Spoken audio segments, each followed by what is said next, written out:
Oh, what is going on, everybody? My name is Japes. Welcome back to another episode in the Treble. Long overdue one. You guys know that. That's kind of and has been one of my mantras. I do apologize for that. I was aiming to be consistent with this series, and we are going to actually try to go back to that. So I'm not trying to glaze over it. I apologize.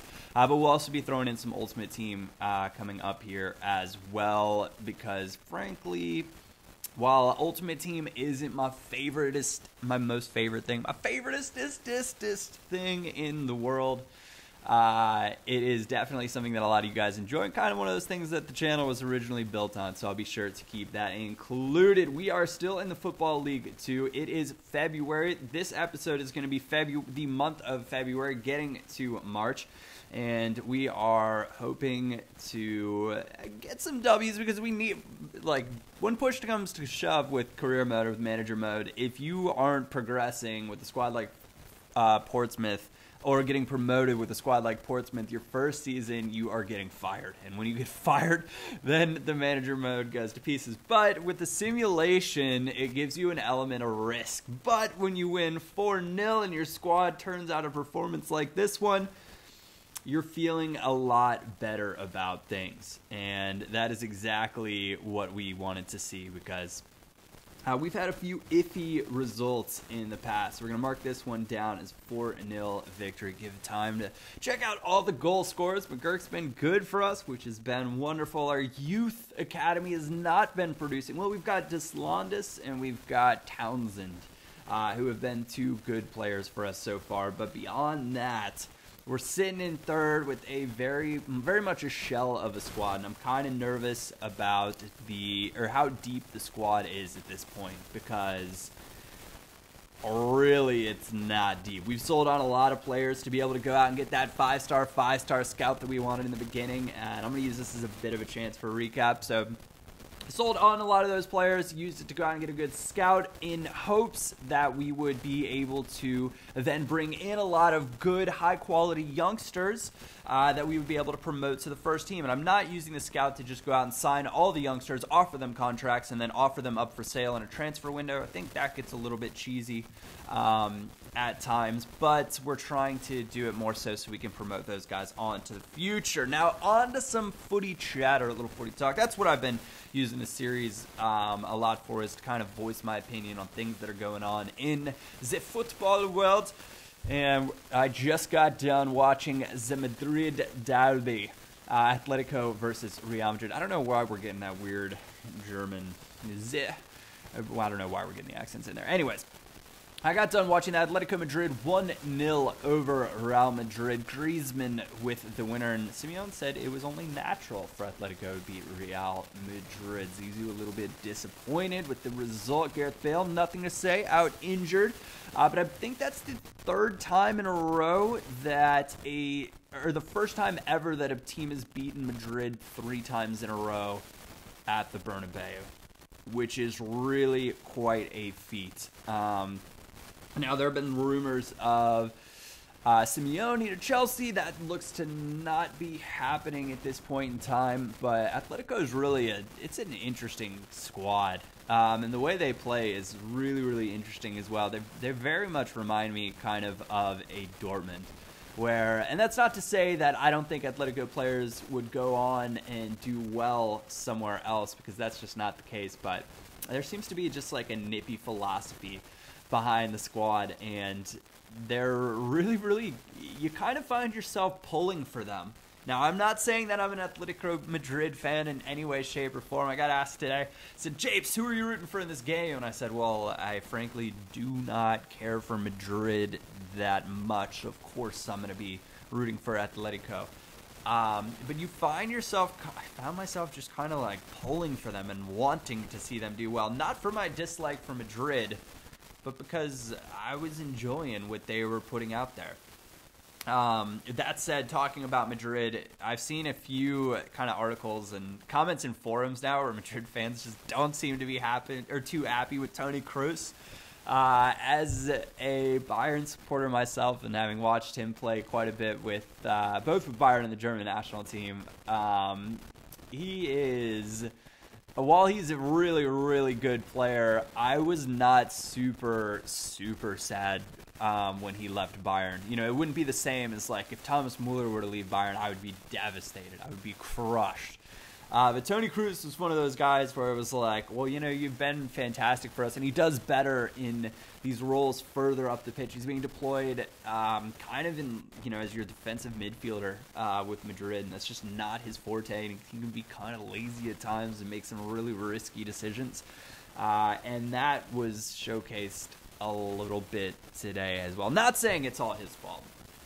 Don't take that away from this. But I'm just saying there are...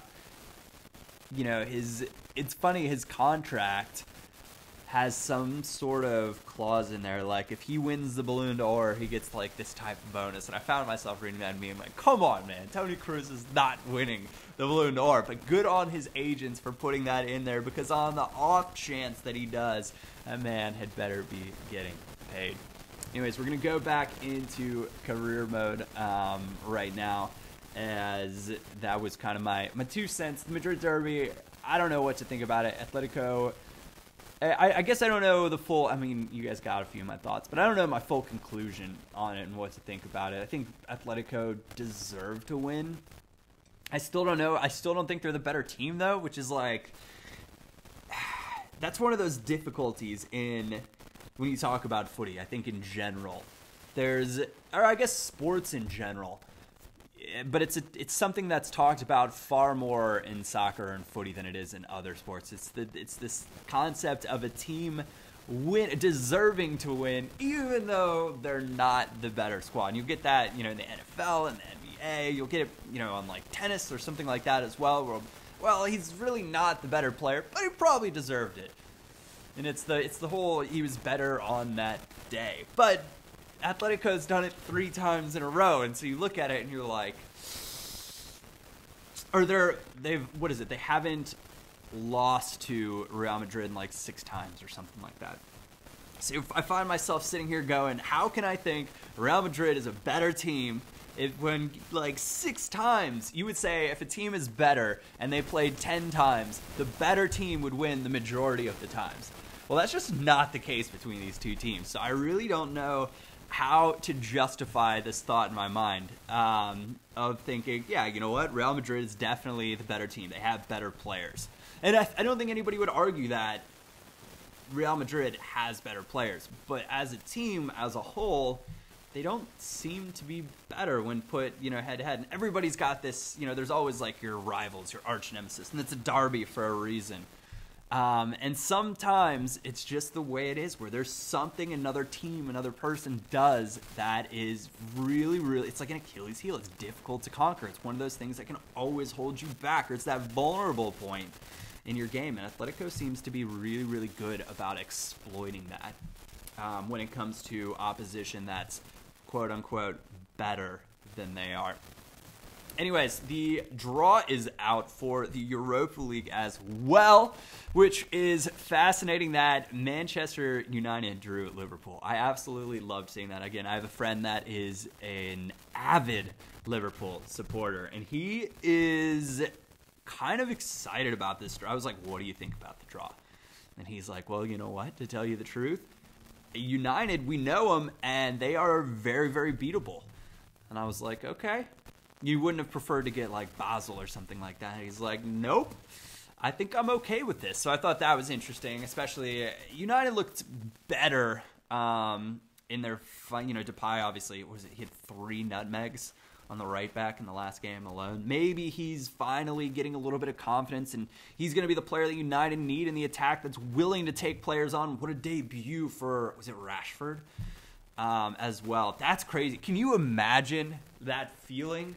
On your debut, being just like a young guy. I think back, so I'm 29 now. I think Rashford is even 18 or 19. So that would have been 10 years ago.